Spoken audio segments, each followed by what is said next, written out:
Good morning, everybody, from day 2 of Destination D23. Today is the day the panels start. Today is the day all the amazing things that they have in store for us will be revealed.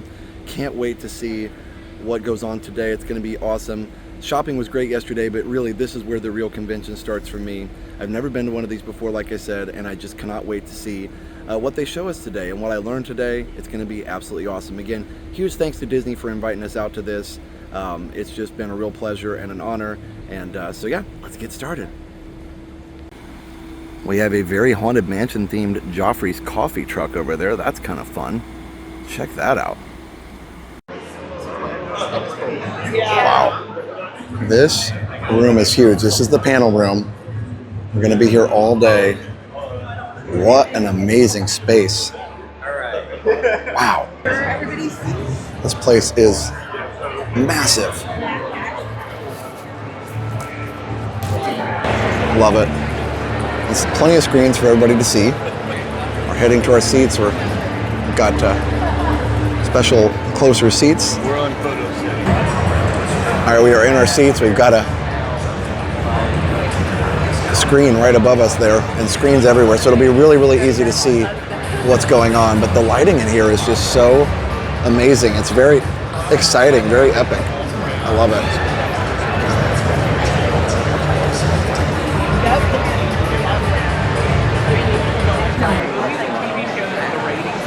Germany. All right, we are just about to start, about 30 seconds away. Attention, attention, Destination D23, a journey around the worlds of Disney will depart in just 90 seconds. Here we go!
The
voice of Ariel, Disney legend,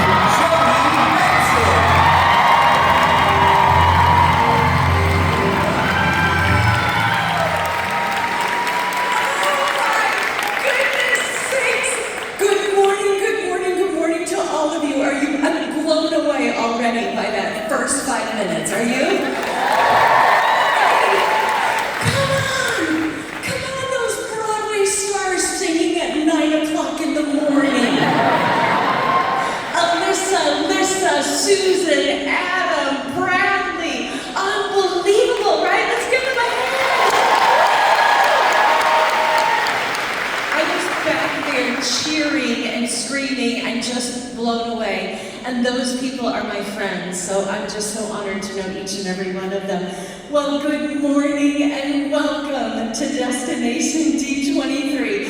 As you can see, I'm beyond thrilled and excited. I can barely catch my breath. I just want to do a big woo-hoo! Yes, I do. So listen, before we get any further, obviously I have been part of the Disney family going into my 39th year. Crazy. But some days, honestly, some days it feels like I was in the recording studio like a week ago, asked to voice the Princess Ariel. That is truly an honor. My journey with Ariel has been so very magical. I mean, I love you too, and I really do. All 4,000 of you, I do. Listen, Ariel finding her true voice and the confidence and the courage that it took to change her world. Well, listen, it has been an adventure that has changed my entire life. Now listen, we're wrapping up an amazing World Princess Week. Come on, World Princess Week. I was just at Disneyland performing with all of my bestie princesses. We had so much fun getting to sing in front of Sleeping Beauty Castle. It was a dream come true. And now magically, I'm here with all of you at Walt Disney World. What inspires me so much about our heroines is their sense of adventure and excitement about what their world could be that drives each of us forward on our own personal journeys. And I hope that Disney princesses inspire you to create your own world, the world that you dream of, because dreams are so important. I am beyond thrilled, delighted, and honored to be your host this year, because you know that I am a super big Disney fan myself. It's an honor and a privilege and a joy to journey around the world of Disney with all of you. Love you all. I'll see you later. You got a friend in me. You got a friend in me. You got troubles, then I got them too. Please welcome our host for the Walt Disney Studio Showcase, Yvette Nicole Brown.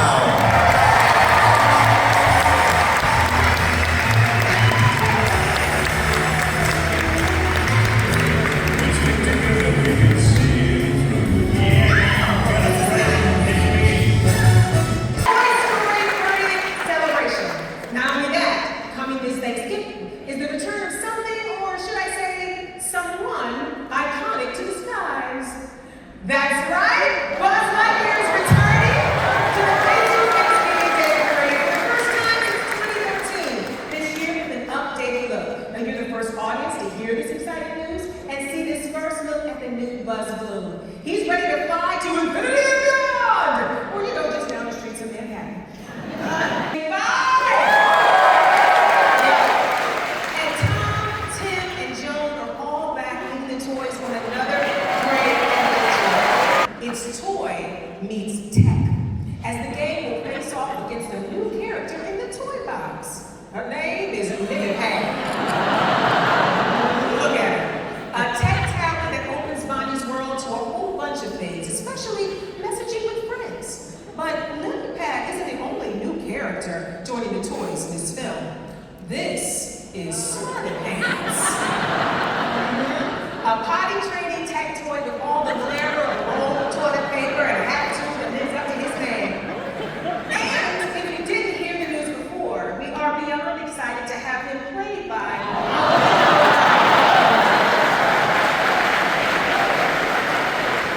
Conan was recently at Pixar, and as you super fans may know, Pixar has a famous red wall where nearly every Pixar boys town has signed their name. People like Tom Hanks, Owen Wilson, Yvette Nicole Brown. You know, as soon as I make my way up north to sign the wall, because I did Boys Coach Roberts and Inside Out, you know. But enough about me. Conan, always one of a kind, decided to sign his name somewhere else. Just take it in. Instead, decided to sign Pixar's bathroom wall. This was a first. And finally, there is another new character I want to share with you today, or rather, 50 of them. We like to refer to them as the Multi-Buzz. 50 special edition, high-tech Buzz Lightyear action figures who still think they're space rangers, not toys, and they're in search of Space Command, Star Command. Now, as you might expect, they will cause considerable problems for everybody, all right? Toy Story 5 comes out next summer, and I can't wait for you all to see it. March 2020. Yes, so March. Listen.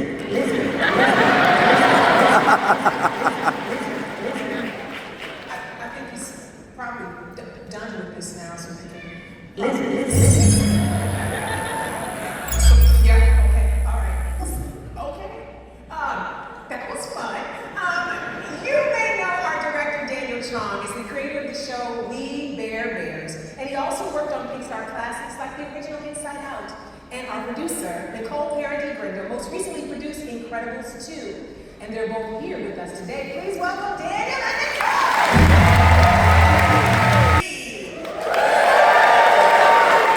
It means so much to be with you all today, and our biggest fans in the world, to tell you a little bit about our new film, Hoppers. As you can probably guess, I love telling stories about animals. As a kid, I used to have an animal encyclopedia, and I just drew everything in there over and over again. The animal world is just such a mystery to us, and still, and this movie asked, what if we could understand and communicate with them?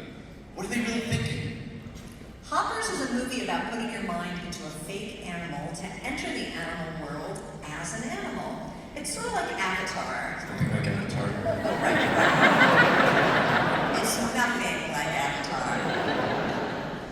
Come back to me. Thank you. In her animal body, she learns nature is full of surprises. One of the biggest surprises is that there is a leader of the animals, a friendly yet sometimes clueless beaver named King George. He's voiced by my hilarious friend, Bobby Romeo. King George is a simple, happy-go-lucky beaver who's conflict-averse, and the two establish an unlikely friendship. And guess what? Bobby is here too!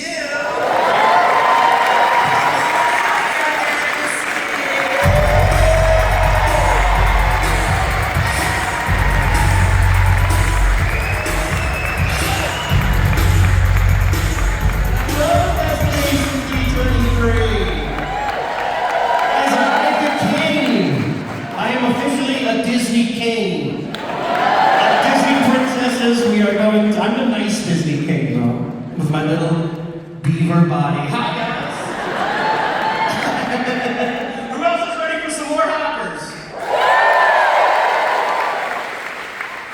So King George is showing Mabel around the animal world, and she soon discovers that it is not all fun and games. In fact, there are a bunch of rules. What kind of rules, Bobby? Pond rules. I say that in my house 50 times a day to my kids. We're in our last months of finishing the movie and cannot wait to share it with you soon. Thank you! As you can see, we are very busy over here in Northern California. From Hoppers to Toy Story 5 and beyond, stay tuned for more D23 family. Yeah. Okay, I'll take it. Yes. All right, now, from the glade to the grid. It's time to talk about Tron.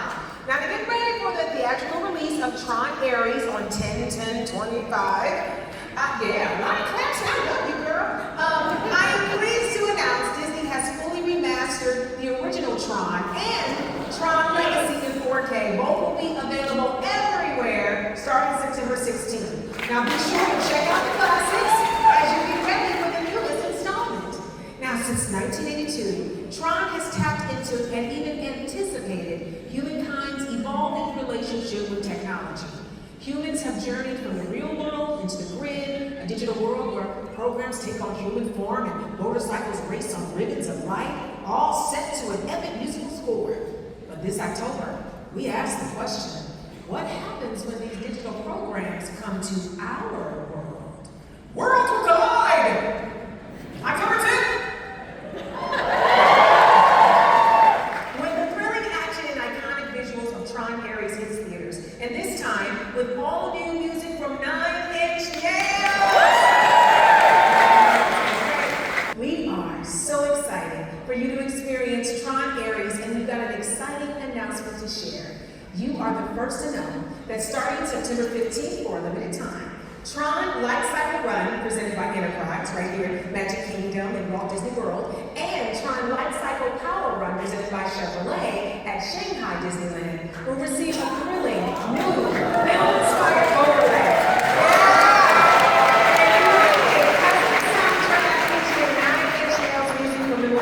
Get ready to ride the grid in a whole new light.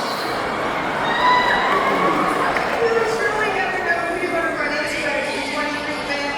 Directors, producers, Imagineers, celebrities, beating exploits.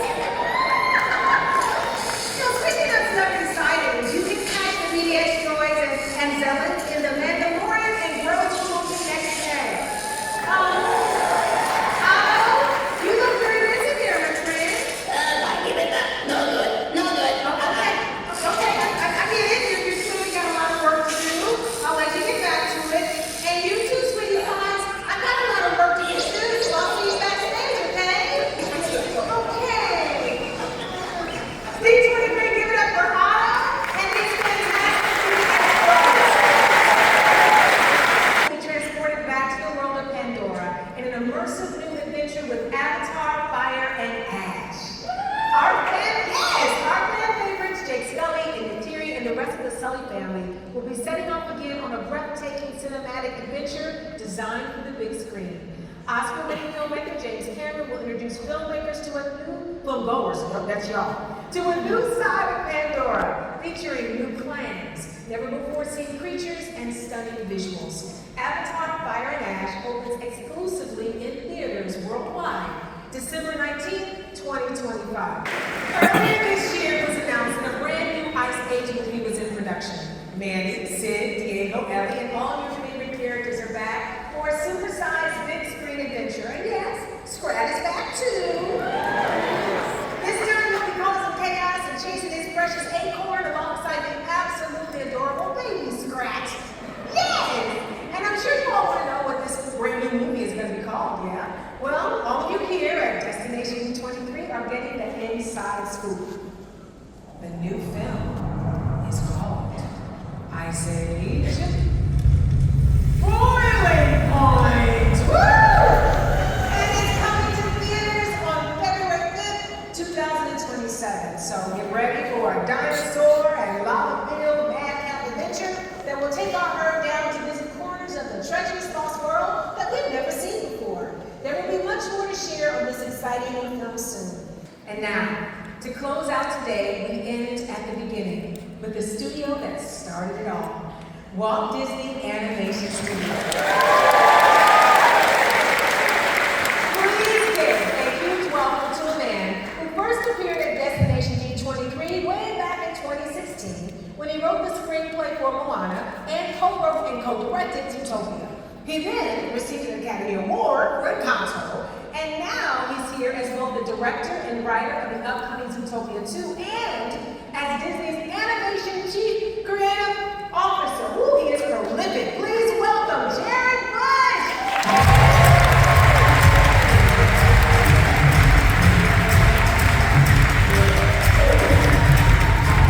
What's up? Whoa. Before you leave, first off, what's up, Destination D23? How you doing?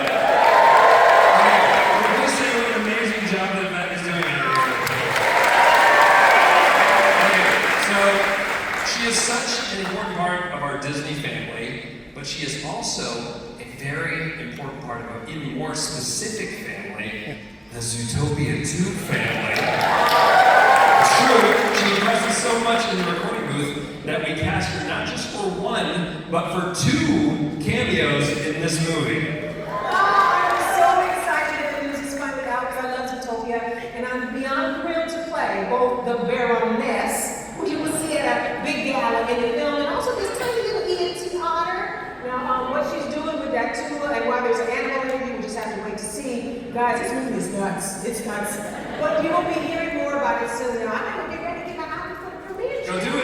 Yes. Thank you so much for being part of the Zootopia family.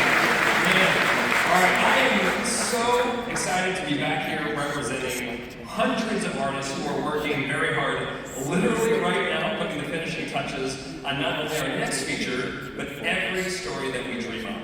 And as we head into our 2nd century of filmmaking, we are just getting started. With our upcoming films, we have a fantastic balance of completely original stories, as well as continued stories of our fan favorites that expand the journeys of characters that we love in ways that delight and excite, which is important because at Disney Animation, we're not trying to make something good, not even something great. When we do it right, we create something that is truly timeless and even magical.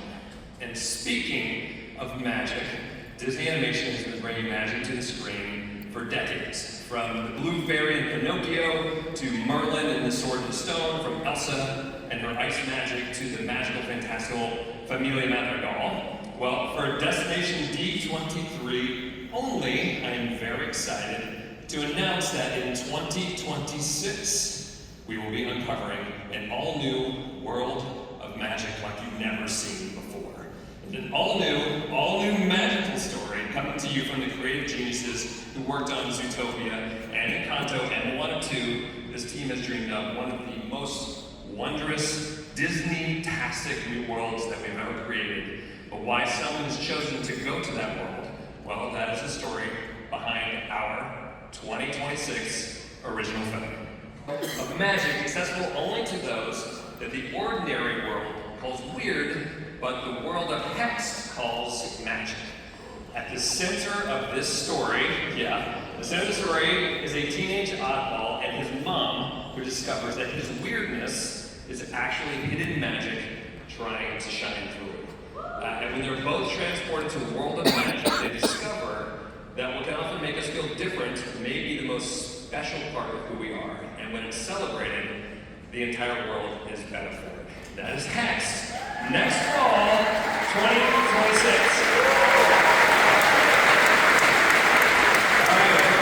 But first, there is another little film that we have been working on. It is called Zootopia 2.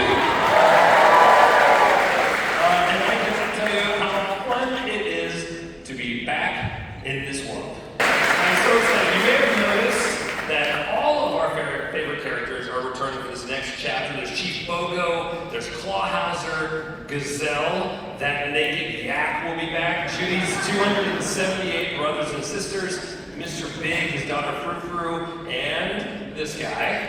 That's right. Flash the Slot will be back, but of course, at the heart of our story are these two. Judy Hopps and Nicholas Wilde, our hero Bunny Cop and her fox con artist pal, who are now the ZPD's newest rookie cop partners. Okay, so let's get into the story, which picks up right where we left off. Judy and Nick have just cracked the city's biggest case, and Nick has now joined Judy as a rookie cop. And the question of this movie is whether these two animals, who are so different, really have what it takes to make it in the long run. In other words, if the first movie was their honeymoon, this movie is what moving in feels like. It's a little bumpy, you discover some interesting things about each other. How's that going for them? Well, if you've seen the full trailer, you may have noticed that Nick and Judy seem to be in some kind of partner counseling. Well, there's a reason for that. When the movie starts, Nick and Judy are on a case undercover. Looks a lot like this. And they're trying to bust a smuggler, but it does not go well, leading to a chase through town. All right, we're excited for the Disney bounding version of this. Brian Windermere, there's a lot to take in, as is the man who plays him, an incredible actor, a legend who has helped us soar around the world, a man who played one of the studio's greatest villainous wingmen, a wingman who can make a mean spinach puff and talk squirrel. Please welcome the voice of Tron and now Zootopia's Mayor Brian Windermere, Patrick Warburton.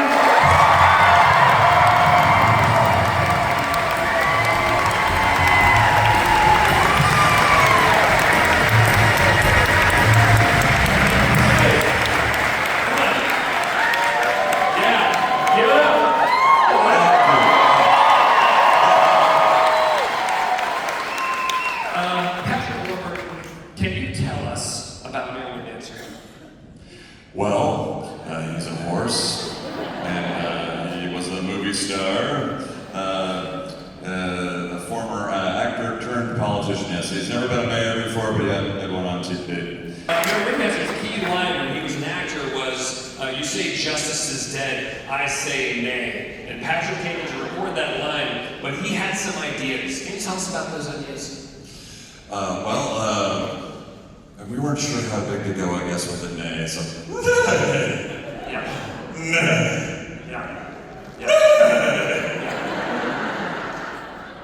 I'm not sure which one we used. He did 80 of those, all of which are amazing, which you'll be able to see in the Naysayer Part 2, which is part of this film, so please enjoy that. I gotta say, anything else you'd like to say to everyone? Jared, thank you for letting me be a part of this. I've been a Disney file my entire life ever since I was a child, 30, 40, 50 years ago. Just like everybody in this room, Disney's it's just part of my soul and my life, so it's just been such an honor and pleasure to work with you and be part of this. And so, yes, I'm just so pleased. This is so exciting for me to be a part of Zootopia too. But I love being here with all of you, hardcore Disney fans. And it's just been such a joy. Well, I gotta say, I cannot wait for you guys to see Mayor Windex in this movie. He is a scene stealer every moment you spend time with him. Ladies and gentlemen, Patrick Warburton.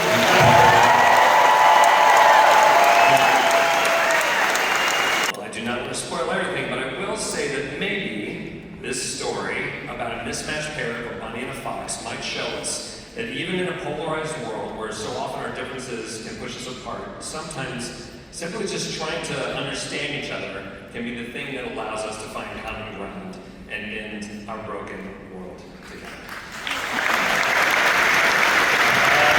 Everyone at Disney is so excited for you to see this film. I am so immensely proud of it. Thank you all so much. It's been a privilege to be with you here today. And to close us out, let's bring out Yvette and Patrick and Judy Hobson, Nick Wilde.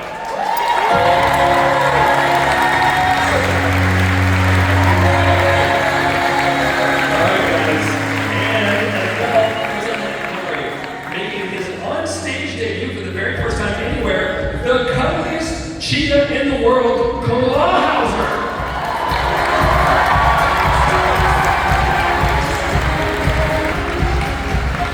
D23 family, on behalf of everyone at Walt Disney Studios, thanks for being a great audience. You truly are the best fans in the world. See you.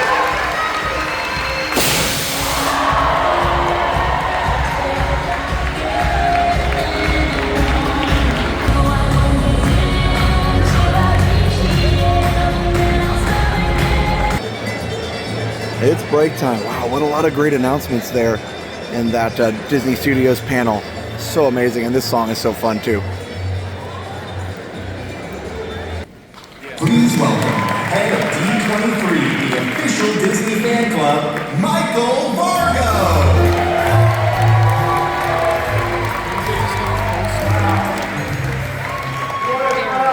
Awesome! Wow! First of all, what a morning!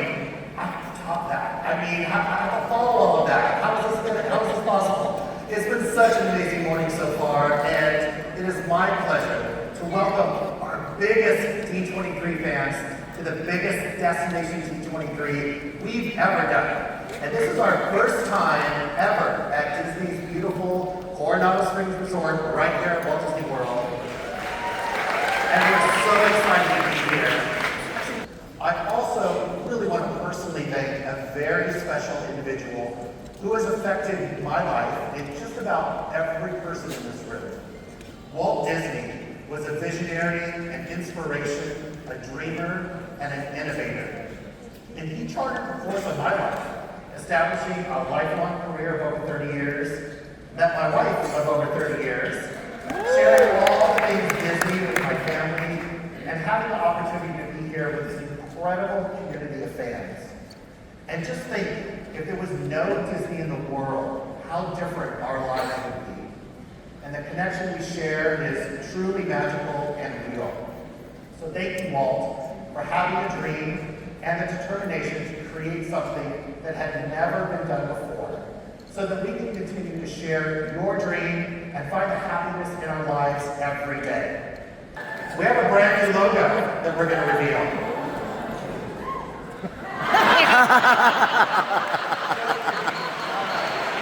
Okay, seriously, that was absolutely hilarious. Well played, D23. Well played.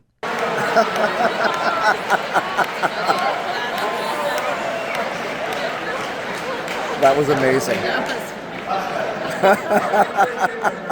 know you love our events, and what an amazing year it has been so far. I'd also love for you to explain a little bit, and help us out with this project, a little more about Walt's Los Angeles tour.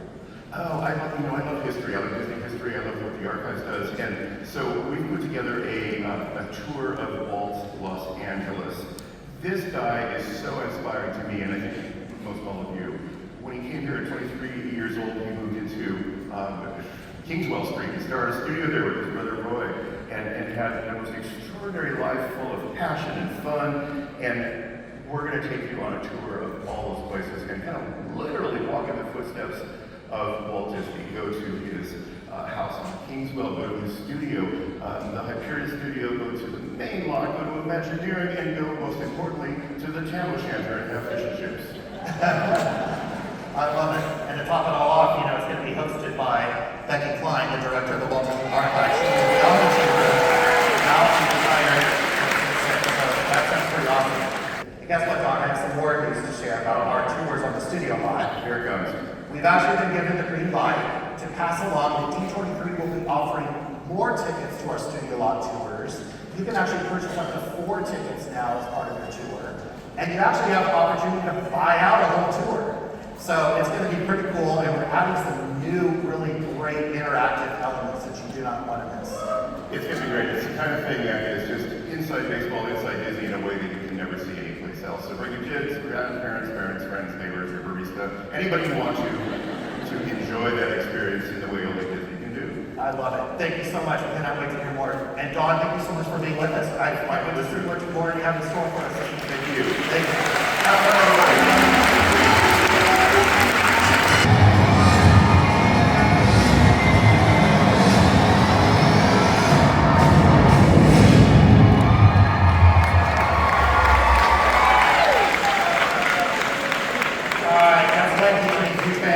D23, the ultimate Disney fan event, returns to Anaheim, California, August 14th, 15th, and 16th. Jody Benson.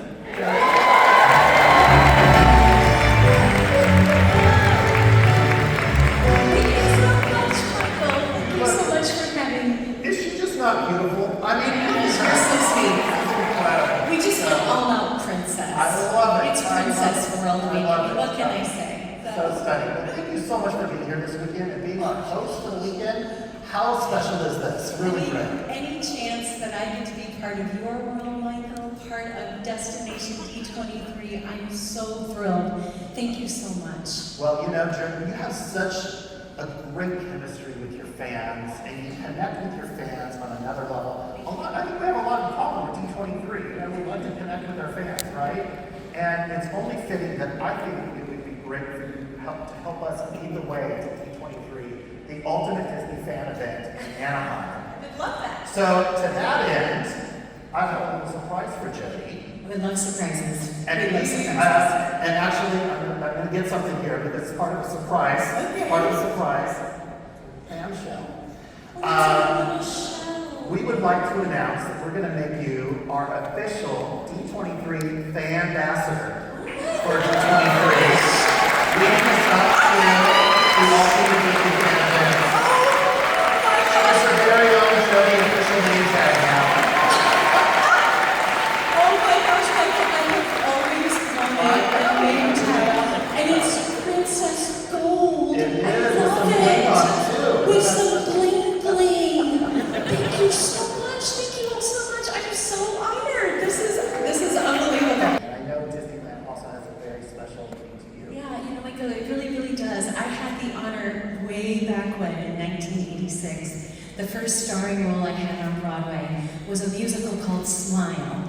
And it lasted, thank you for the 5 people that saw it. I really appreciate that. You know, we had 12 performances on Broadway, but Marvin Hamlish, and of course the iconic Howard Ashman. This was taken on our closing night, hiding behind tears that we were so heartbroken. But they wrote a song for me called Disneyland. Now this was long before my time with all of you at the Disney family. And it's just really come full circle, all into my 39th year with the company. Who would have ever thought that the brilliant Howard Ashman would feel sorry for a handful of us girls to invite us to audition for Ariel, something to do on the way to the unemployment office. It was so great. And then look at what has happened. Look at all these years that have gone by, and here I have this opportunity to stand in front of all you fans. I'm overwhelmed, and I'm so grateful, and I'm so thankful for this opportunity. And I wouldn't be standing here today if it weren't for the legendary Disney legend and my dear friend Howard Ashman, but would it be okay if I shared this song of Disneyland as we celebrate our 70th anniversary for the Disneyland Resort? What do you say, everyone?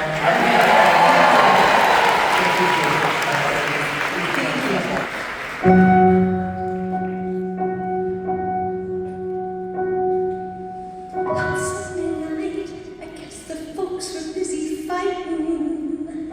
Joe'd already left home. 11 years old on my own, feeling nothing but lonely. There's nothing to do, there's nothing out there but the traffic down on State 93.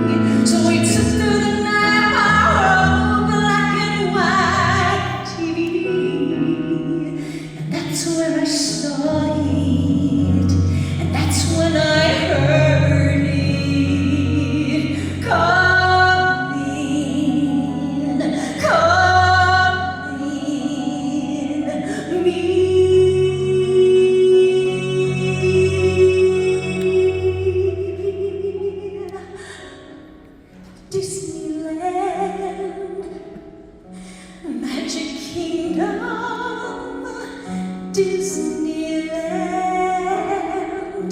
I clench my eyes real tight, wishing hard I might, wishing hard I may find my way to Disneyland. Gotta get to Disneyland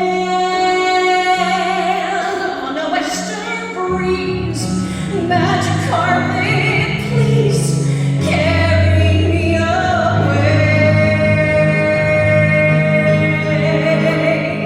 Oh, I know you're gonna say the trees are paper mache and stuff with mirrors, the magic there.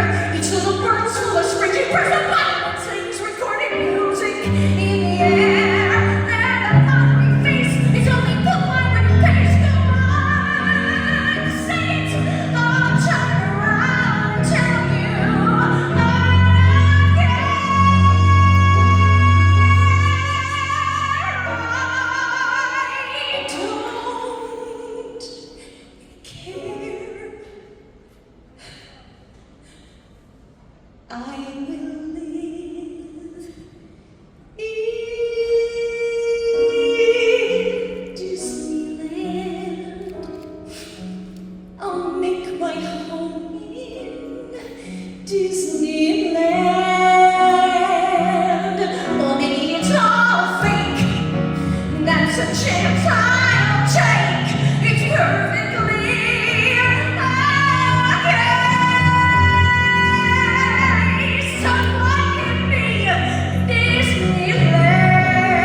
Apparently it's lunchtime.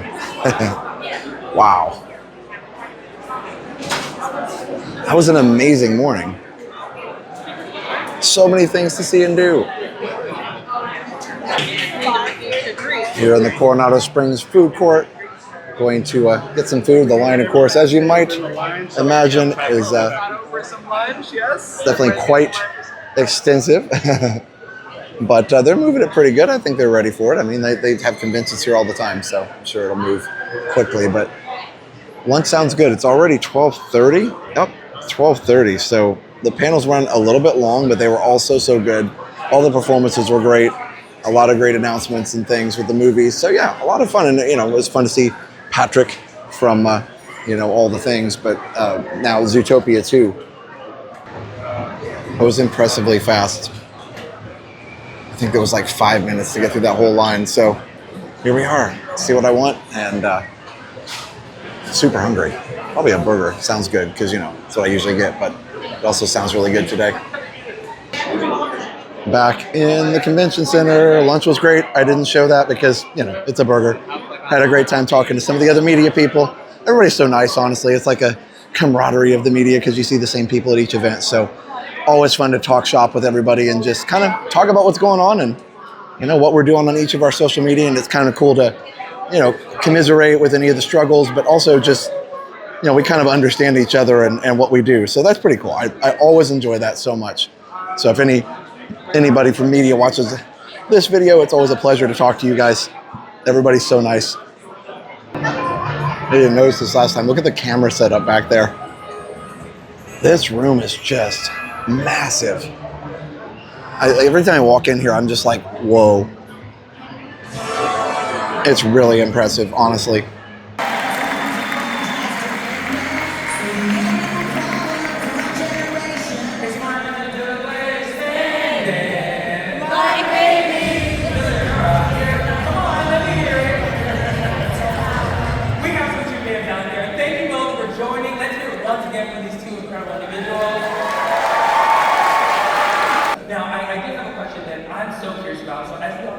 Phineas and Ferb have 104 days of summer vacation, and I would love to know, and I've been dying to know, if they had one more day, what would they do? They might invent a time machine to go back to the beginning of that summer and do the whole thing again. I would do that. Yeah. That's what I would do. Yeah. And we do it all over again. Oh, yeah. They would change anything, or they would stick with the same thing. I think if what you're doing is working that well, you really wouldn't want to change. That's so true. All right, and then the last question before I'm going to put you to work, because you don't get anything for free around here, all right? I'm curious to know, what Disney property, if you could, would you cross over with Phineas and Ferb?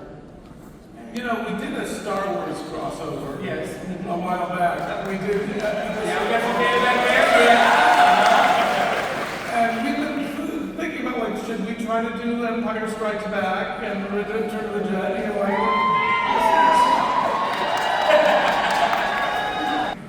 all right, so if Phineas and Ferb were here right now at Destination D23, and the convention was going to wrap, where would be the first place you would take them on property? my favorite ride on the property is Rise of Resistance. Because I was the first kid in line for the first showing of Star Wars in Mobile, Alabama in 1977. And that's the ride that has my heart right now. So I'd probably take them there. And what about you, Swampy? Where would you take Phineas and Ferb? Haunted Mansion. Oh, Again, being old, I was at the opening of the first Haunted Mansion ride, and remember as a kid just thinking that was the coolest thing in the whole wide world. feel like it's the most underrated in this series? The most probably the giant floating baby. Giant floating baby. Although this season I got your voice, Dink Winkerson.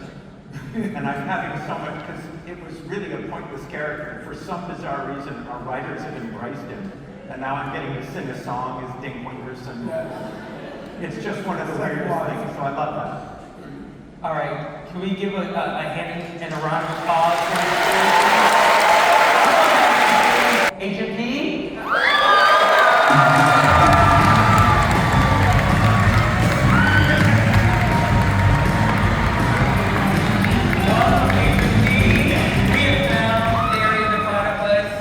Agent P, thank you so much for being here. We just want to get a quick photo with you. See, there's a camera right there. We all smile. Can we all say Dr. Doofenshmirtz? Dr. Doofenshmirtz! Incredible. Thank you all so much. Thank you so much, Destination D23. I had so much fun being on stage. Thank you very much. Enjoy Destination D23, and we'll see you all around real soon. This film that really led us into this new era of animation. Kevin, Mr. Kevin, right here, please tell us a bit about the journeys you went on to create the environments in this amazing film. Well, I could probably take up the whole panel talking about this, but I'll make sure to leave some time for you.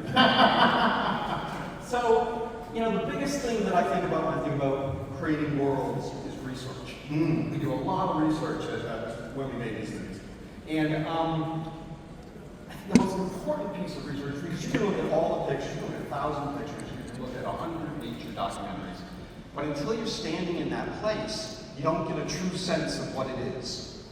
And as artists, that's what we need to make that, to make these films, to make that happen, translate it. So we go on research trips. And we were lucky enough to go to Africa. And the first place we went was Kenya. And in Kenya, we learned a lot of different things. But one of the things that sort of translated to the movie is that we found out that there was such a thing as red elephants. You can change the slide. Now, normally, I would have thought Disney elephants are gray. Let's just make them gray, right? We all know that. Yeah. But we discovered that elephants are the color of the dirt that they traverse. So there were red elephants, and that allowed us to sort of elevate a bit of pop of color in our movie, because we had like gray and black gorillas, and so everything was really kind of like monochromatic down here. Yeah, pop with some orange. Treasure Planet. So Ron, can you tell us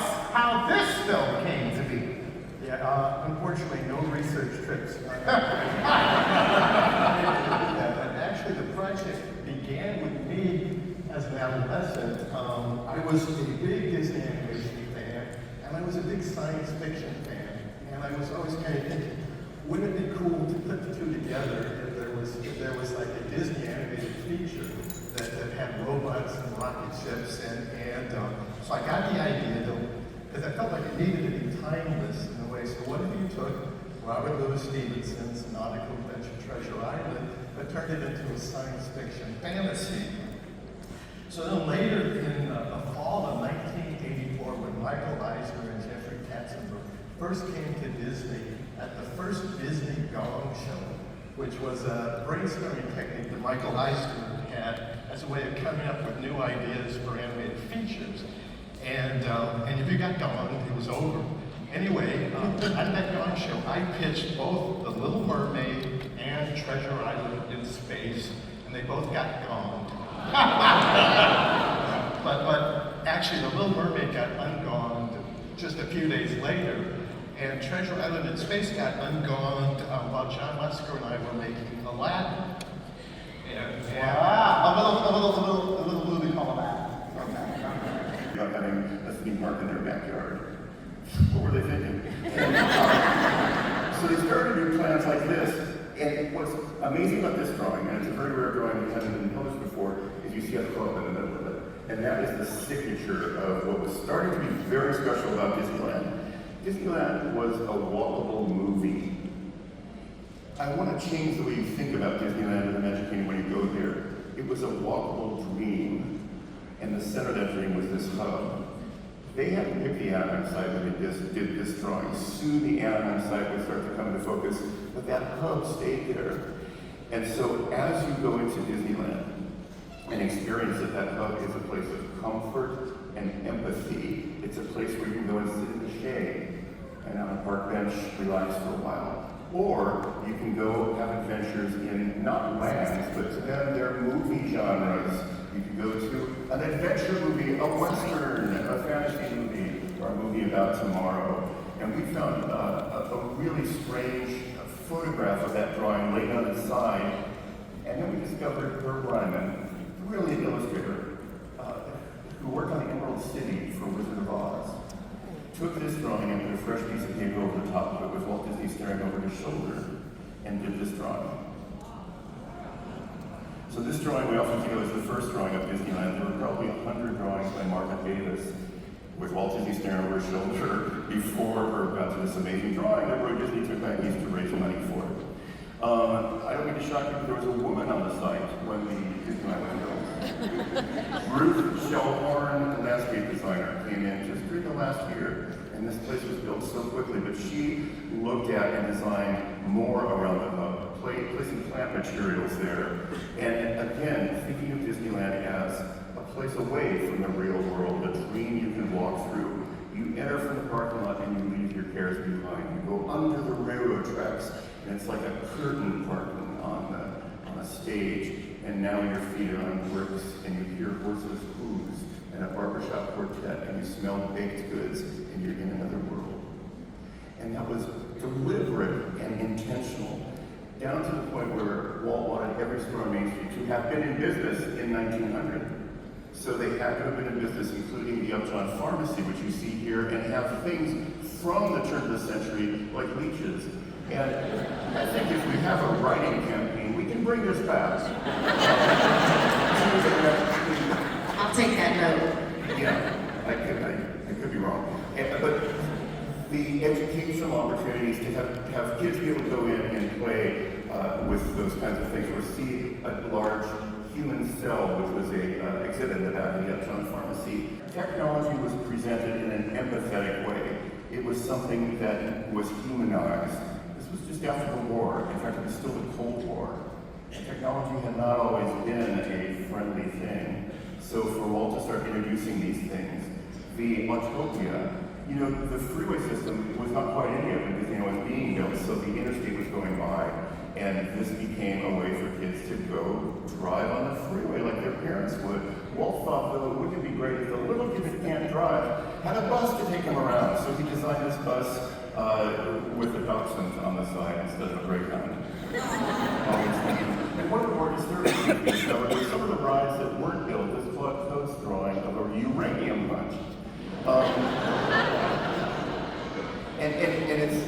not slightly considered. There were memos, there were people assigned to it. Small children and their parents would go in and be issued bagger counters, as one does. and you would go through a maze where you would find active uranium, and then you would box it up and you would take it home. Safety first. Yeah. Once again, we can bring that back if you want. Space was, and rockets, which had been associated with war, were presented as something very human. Now space was about travel with your family, and you could go on a flight to the moon. So it was very humanizing. You could go see Circle Vision, which your family has such deep ties to. And there, again, very empathetic and humanist, we stand together in the center of the room as one people looking out at the world in Circle Vision. These were intentional decisions, they were accidents. I just really admire those guys and girls for thinking through these things in an era that was complicated and full of potentially, dark things out in the world. They were about optimism and humanity and empathy. So that's the book, Happiest Place on Earth.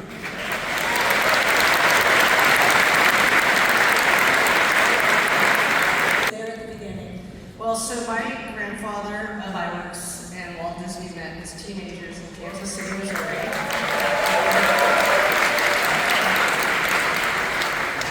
Yeah, they go way back to 1919, and their first business together was the iWorks Disney Company.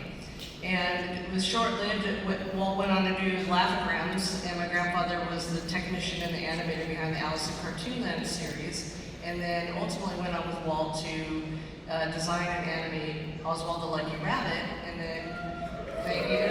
And when Walt lost Oswald to his distributor, was there to design and co-create Mickey Mouse with Walt Disney as co-creator. So it was an amazing, amazing partnership. And he was quite the hard act to follow. In many ways for me growing up, but Walt was always calling him the greatest animator in the world, and even Roy E. Disney said without Up there wouldn't have been a Mickey, and so he was also this amazing technical genius, and he really worked over the course of his 40-plus year career at the studio. Creating lots of inventions for the studio, and including the optical printer that helped to, that basically combined live-action animation for Mary Poppins and Three Caballeros, and also Hitchcock's The Birds, so it's called the traveling map process. He also was a designer and innovator behind the 360-degree Circle Vision camera system that you can see here at Epcot in China and the Canada Pavilion. It's a tough act to follow. But I was one when my grandfather passed away, and this is me here, one of the few photos I've got. And if you put little glasses on me and a little mustache and maybe a little hair, kind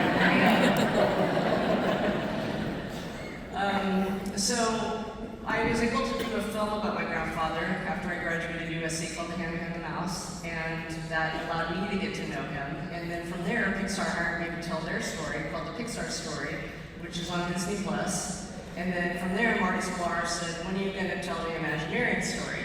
So, cut to, over a period of several years, we were traveling to all the theme parks around the world, interviewing hundreds of Imagineers. And as part of this process, we came upon, in the film archives at the studio lot, these binders that were kind of tucked away of listing out all these film reels that were from pre-1955, 16 millimeter Kodachrome, Ektachrome, color versus stock, 200 hours of material that we ended up finding about 80 hours of material that was pre-1955 out of all of this, and got it transferred, and it is unbelievable. It was shot by several cameramen who Walt tasked to document the making of Disneyland, and as you watch it, it was just mesmerizing. I mean, this was kind of what Don's book is all about, and it was like you're living in it with them. You're seeing them hammer, you're seeing them build this park, and it was truly handcrafted. You gotta remember, this is before cell phones, this is before computers, this is before the internet. It was before ChatGPT, so, you know, it was unbelievable, and I think we really have to look at this and say, this is an amazing perspective of how hard this was. It was truly challenging. And when you think about Walt Disney, who was, you know, basically gambling his own fortune, and then he was on TV at the same time promoting Disneyland across the country to millions of people. And then you hard cut to in the field at Disneyland, and these guys are just like hammering away, and the dirt's, nothing's rising out of the, you know, out of the ground for 6 months. And then we ended up finding all these interviews through the help of the archives and Dawn and other friends of ours that are working with us on this, of great interviews from people that were there, audio interviews that was just real about what was really happening. Told through rarely and never before seen archival footage and sound bites, told through the people who were there, that captures the legacy and the nostalgia of the creation of Disneyland. So I'm very excited to share with you all. You're the first to see it. Would you like to see a little teaser?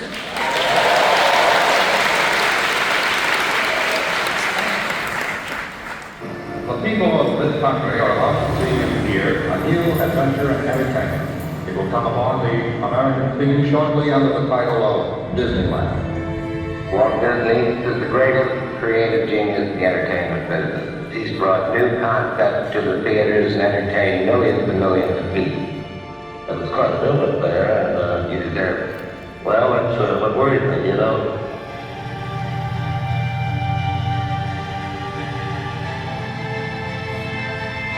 Well, in his own mind set a deadline that was impossible to make, and opened in July of 1955. We got those orange groves. He said, this is all top secret stuff. And I said, yeah, that's right. And I didn't bother to tell him. I thought he was out of his mind. When Walt described this great park, I knew that this was not a good idea because who was going to drive 30 or 40 miles?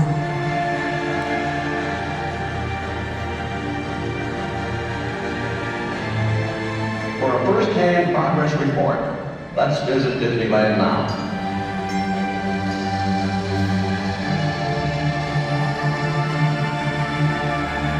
The thing I liked the most about those days was it was a great thing to have somebody say, well, let's do it. What Walt started out to do, for heaven's sake, was to do something that is radically different from Coney Island that she could dream up. Pressures were tremendous on everybody. We all lived down there. We worked from early morning to late at night. Most people in Hollywood thought Disneyland would be a Hollywood spectacular, a spectacular failure. So Roy Disney said, what do you mean, most people in Hollywood? He says, that's what I thought. It was just like a great big panic. As a miracle that ever went on, just as it was a miracle that Disneyland ever got open.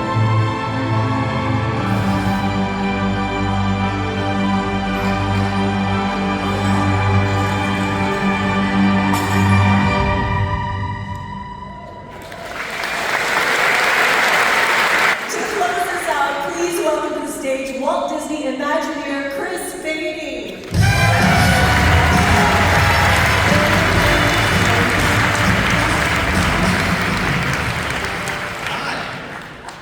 Wow, this is awesome and big.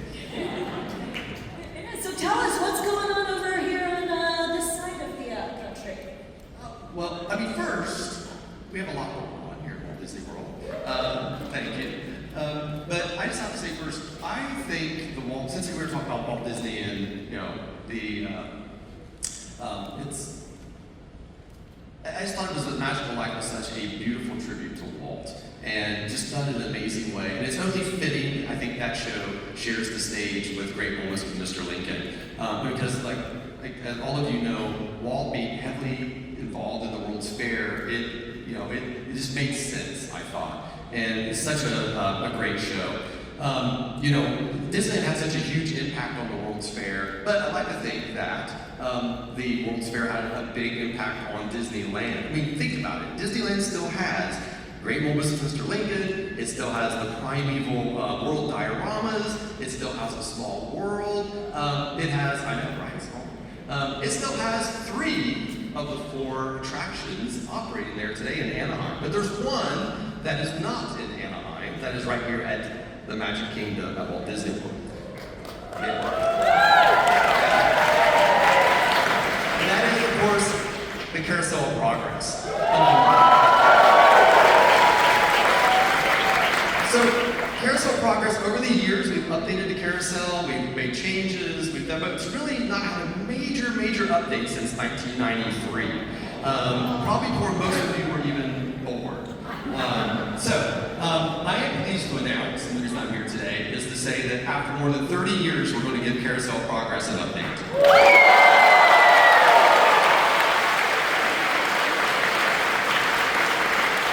The attraction has Walt's name in the title, so we think it's only fitting that Walt Disney himself introduced the show in a brand new scene.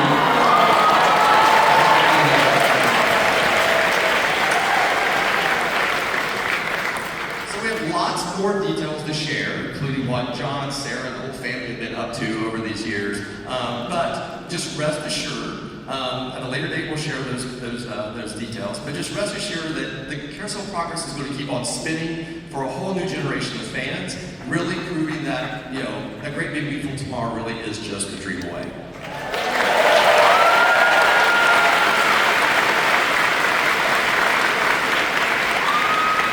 Honoring the legacy and history of Walt Disney has led to so much innovation, past, present, and future. This update to the Carousel of Progress is such a perfect example of that. Thank you all so much for coming today. We hope you enjoy the rest of your weekend at Destination D23.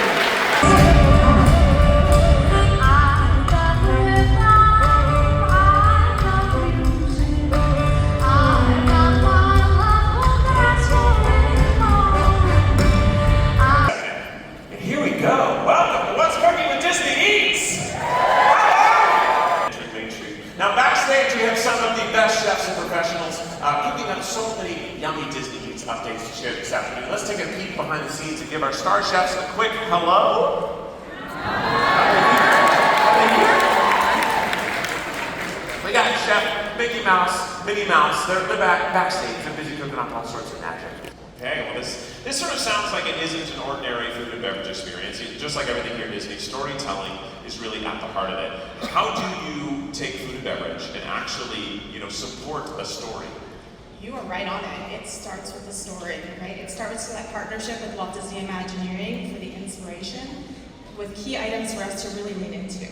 So for this one, for example, pirates have distinct personalities, and we want to ensure that those qualities shine throughout the various flavor profiles. We have spices from all around the world from their travels, and you'll also find that even within the intertwinings of the wine and the beer programming. Exactly, Steph. And even with the food, the journey continues. Our guests of all ages will truly feel like a pirate as they experience this story and go on this adventure. They may even find a hidden map that details out their travels. We have storytelling elements in all of our dishes, so you can truly experience that pirate life. I'll say that I'm sure you were able to do a lot of Easter eggs around the menu itself. So what are some of the details you're excited for guests to see? Oh my gosh, can I tell you, I'm so excited for this. Growing up as a Disney kid, the Pirates of the Caribbean was the must-ride attraction. So when they presented this project to us, I was thrilled to have the opportunity to create the beverage program for this, make it really experiential, and have storytelling elements throughout. Maybe it's a couple of treasures that you get. You'll notice the glassware is very different, and so maybe they've collected it along the way. And let me tell you, there is no shortage of rum in this station. And even though the Kraken juice didn't make the cut, we did add Kraken's Catch, which is actually one of my favorite dishes. We continue to tell the story with this special nod to Davy Jones, as you can tell. A cool and refreshing taste of octopus tentacles, crisp diced vegetables, citrus, and spiced pepper foam. Wow. Looks pretty good. I want that. Yeah. I want that. I can't believe you didn't bring one for me to have right now. I can't believe it. Okay, well, thank you, Steph and Chef Brian, for joining us today. Share with you, if it's okay, please, behind the kitchen look at this year's making of the gingerbread house. Let's check it out. Let's check it out.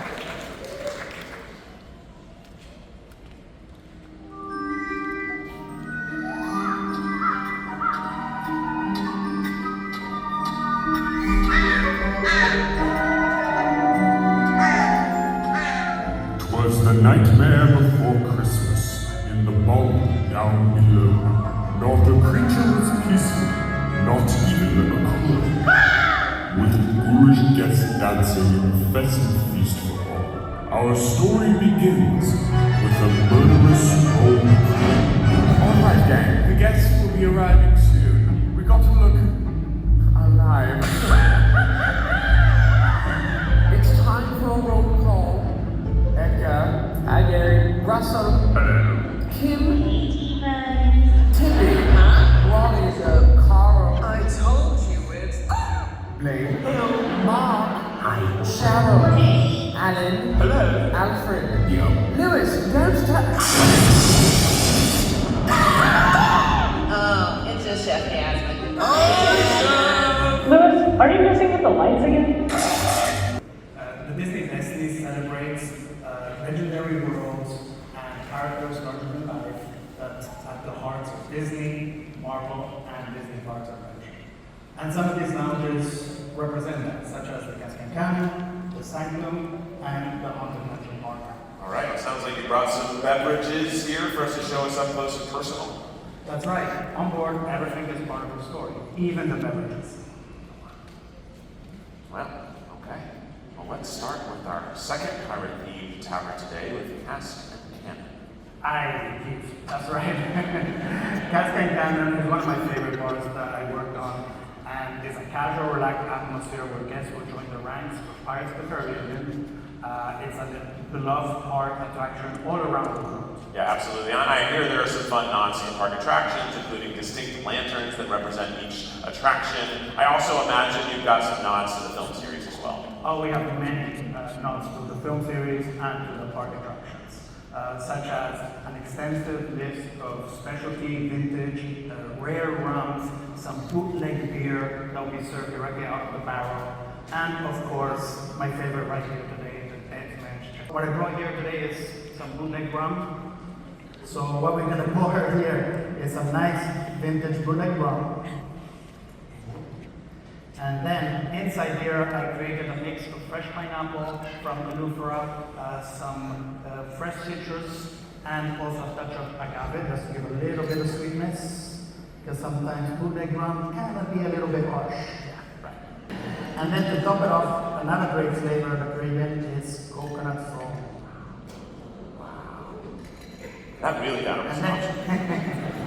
And then the best part of it all is the treasure chest.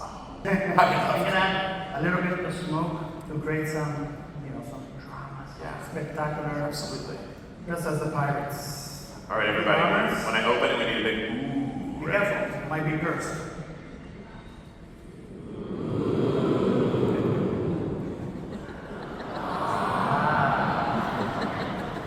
Lounge based on powerful sorcerers and mystical artifacts of the Marvel Studios Doctor Strange. I'm a huge Doctor Strange fan.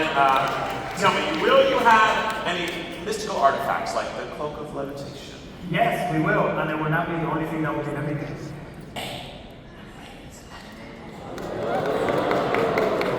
They still didn't give me my rating, but it's okay. This is cool, right? This is cool. So what we're gonna create is a multiverse drink. We're gonna have some multiverse punch. And inside here is a multiverse juice.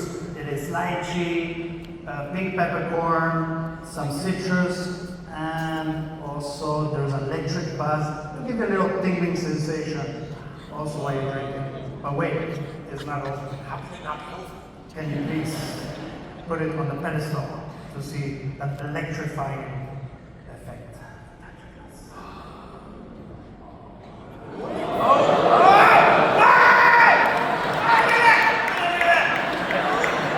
Wild! Are you kidding me? Look at that thing! It's a glowing blood-bagged drink in Hong Kong Disney. Grenadine, lemon tonic. That's insane. All right. You know what happens when you go in after your first sip?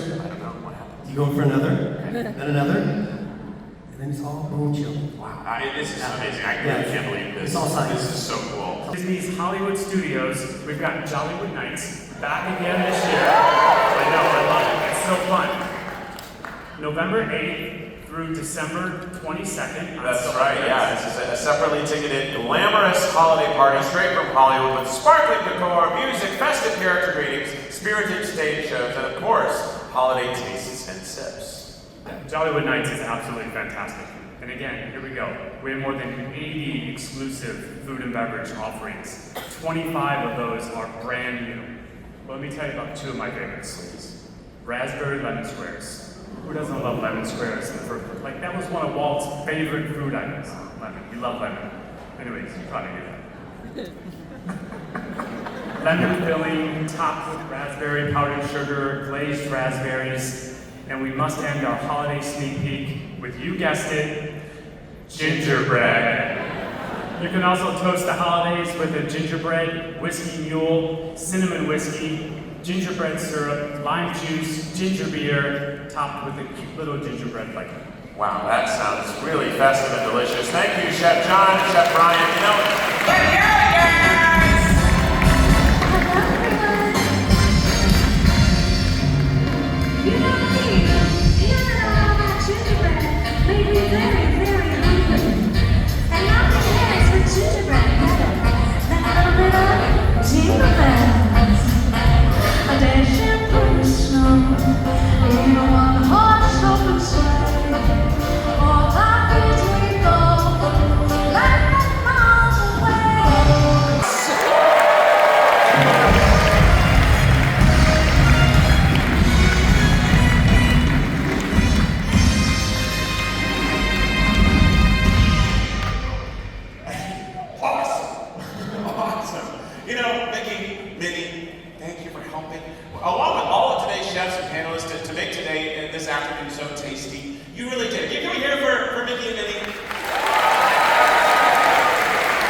It's always fun for us, always. It's so awesome to be here at D23 and celebrating 25 years of the Don, thank you for helping change my life, because getting to be a part of the Emperor's New Groove really was the most spectacular and wonderful experience I've had thus far in the biz. Being the Disney file that I am, to get to be a part of that film, so special to me. So thank you, sir. What are your early kind of Disney memories that pulled you into the culture? Oh, the magic from the very beginning, The Sword in the Stone, I remember as the very first animated Disney show. So. Narrated by the great Sebastian Cabot. Yes. Oh, it's so good. And you had a big family too, didn't you? Very large family, yes. Three younger sisters. Yeah. We were only allowed to watch 2 shows every week: Little House on the Prairie and The Wonderful World of Disney. Yeah, it's a typical Southern California upbringing. Yeah, it's very curious to me, because sometimes, you know, it's just curious how, as a universe, art imitates life, because I didn't really work with Eartha on the film, yet I worked with Eartha 10 years earlier in South Africa on these, Canon films with her and Oliver. And so I remember when I came back from Africa, Eartha Kitt was performing at the Roosevelt Hotel. I was only 22 years old. And I thought, I just done a film with this kid. I'm gonna go visit, I'm gonna go watch her perform. So she was thrilled that I was there, and then she invited me up for tea afterwards. And then, so we were in her suite there, and she was sitting on one end of the couch, and I was on the other, and she was petting this white furry creature. To this day, I couldn't tell you if it was a dog or a cat because of the hair all the way down his face. And she was going, "Darling, how are you?" And I just felt terribly strange and outclassed. And uncomfortable, and after about 15 minutes, I just quickly exited the room. You made the right choice. Yes, but it's just so odd because then when I saw The Emperor's New Groove and I saw Kronk, and especially the dinner scene when Kronk, exits into the kitchen and Kuzco's there with her and he says he sings nice and she goes, "He is," like that. And I just thought it's so odd that Kronk and Yzma were actually in real life sitting on a couch 10 years earlier, and it's so very, very strange. It was meant to be. Meant to be. But, so we put that scene together. Here's a little clip of Patrick recording those many years ago. Just kind of show you the real Patrick at work. Let's take a look. I have the same look. I don't think so. Wrestled you in high school. No, Belgium. Well, I got this America's interpretive dance 2 semesters. I was using it back because my weekends. The inflection gives these lines, just gives them weight, gives them believability, and makes them real. And that really helps the character come through.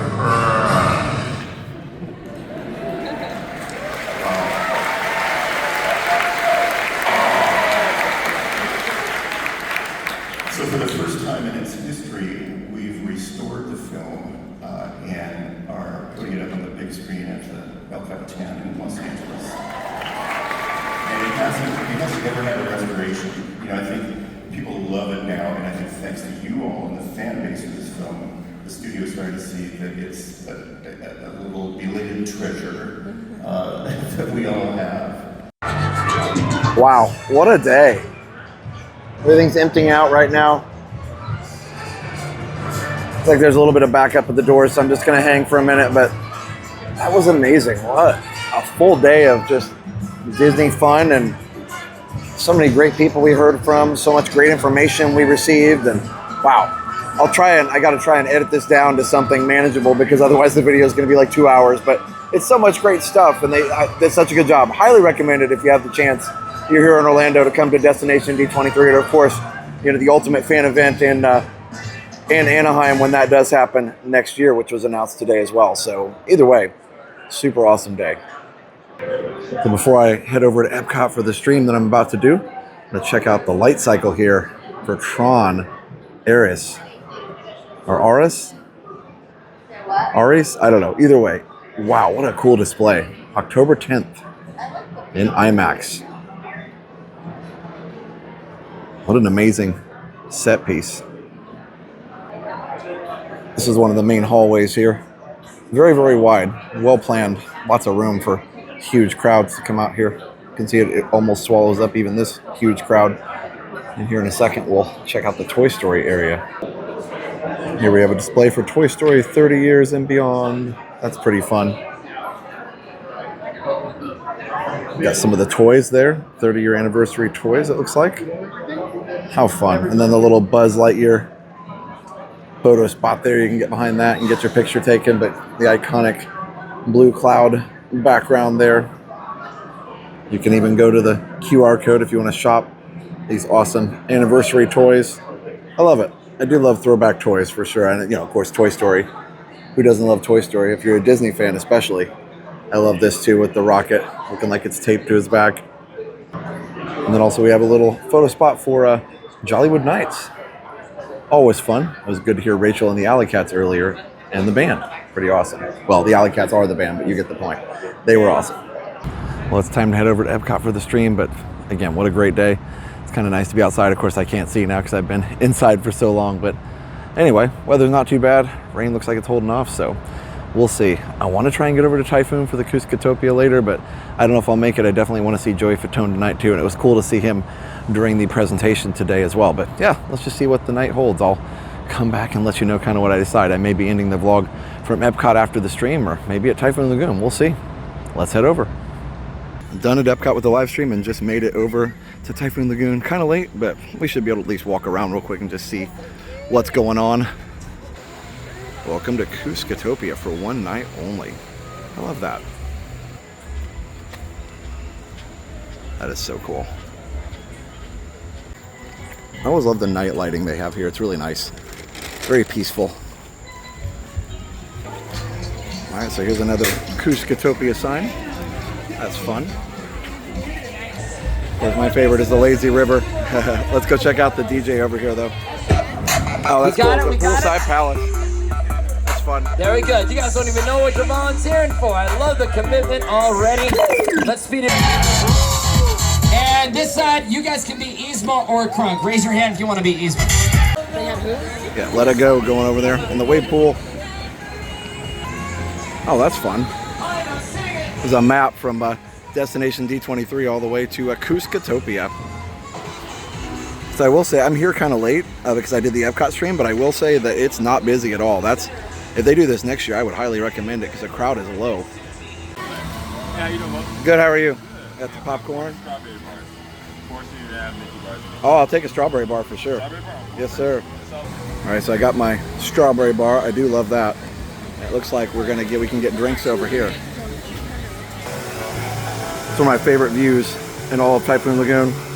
Well, I enjoy my strawberry bar. I got a Sprite too. No Coke left, but I'm late. That's certainly my fault. If I would have been earlier, they would have had plenty of Coke, I'm sure. I'll keep going. Maybe I'll find one down the road here, but either way, all the normal after hours goodies are here. This is interesting. Probably related to a scavenger hunt or something. And they've got the special pool floaties, just like at the regular after hours. Oh, I found another one. Definitely a scavenger hunt of some kind. That's fun.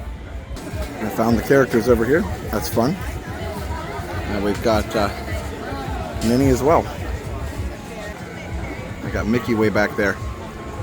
Oh, I'm glad they had the character meet and greets. That's awesome. It's a cool photo spot. Here's another cool one as well. That's pretty fun. We got a captain over here. That's fun. She's got a parrot. I love that so much. Oh my goodness. Got the Mickey bars. Gotta grab one. Wait. I'm confused. Are we at Blizzard Beach? No, that's really fun. That's a fun little photo spot. Super cool. Look at the snowshoes and stuff. Lots of neat photo spots here. This is great. Hey, there's Cusco. Nice. I feel better now. Seeing Cusco, I feel like my day is complete. He's a sex-selected reading. Miracle of life that we all know. What's his name? Sing it! He's the king of the world. He's the sovereign lord of the nation. He's the hippest cat in creation. He's the...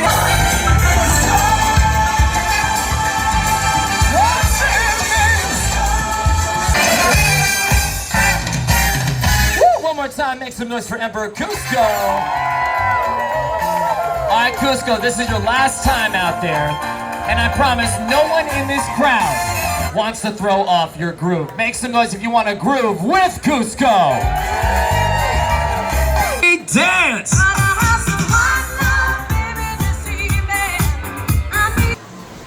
I missed this the first time. This is fun. Pretty sweet little setup on top of that hill there, huh? It says. Well, that's all from Cuscatopia and day 2 of Destination D23. This has been such a fun day. Oh my goodness. I've just had such a great time. Wow. Thank you so much, Disney, for inviting us out today for all these fun things.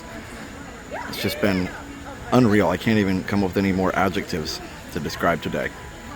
So thank you so much for joining me today. Again, big thanks to Disney for inviting us out for this event. It's been unreal, incredible, all the adjectives. Again, I don't know, I'm rambling. I've had 3 hours of sleep, so that's probably why, but amazing.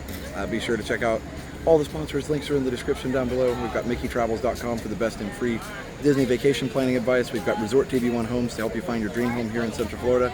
We've got David's DVC Rentals, dvcrequest.com/TV if you want to rent a DVC room for a fraction of the cost. But also, again, thank you for watching. Leave a comment, all the things. We'll be back for day 3 tomorrow. So yeah, day 2, wow. We started this morning at 8:30, getting ready to find our seats in the main hall, in the media section there, and now here we are. What is it? 10 after 11. So it's been a long day, but a great day. Even with the, I didn't show this on the vlog, but the live stream that I did with Joey Fatone. You can go check that out as well. That was awesome. He did an amazing job too. So all in all, a perfect day here at Disney. So we'll see you all next time. Thanks for watching, everybody. So for now, have a great, big, beautiful tomorrow. Bye-bye. Now that you've finished watching this video, be sure that you're subscribed so that you can get all of the latest updates. Also, check out some other great videos on our channel. Have a great, big, beautiful tomorrow. Bye-bye.